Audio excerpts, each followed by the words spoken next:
கஞ்சிக்காக கடலை கூட தாண்டுவேன். வானவில்ல வாங்க பேரம் கடவுளோட பேசுவேன். இந்திரனும் கூட என்னோட ஃப்ரெண்டு என்று சொல்ல என்ன தவிர யாருடா? அந்த லோகம் வாழும் சுந்தரிகள் கூட வந்து எனக்கு காலமுக்கும் பேருடா. சின்ன ராசு பொண்ணு ராசு காத்து நம்ம பக்கம் வீசுனா முட்டை கோசு என்றும் வாழ்க்கையில பாசுடா. நல்லா பூந்து விளையாடுடா.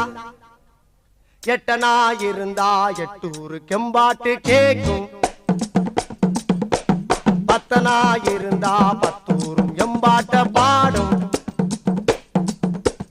ஒட்டையோ கட்டையோ நெட்டையோ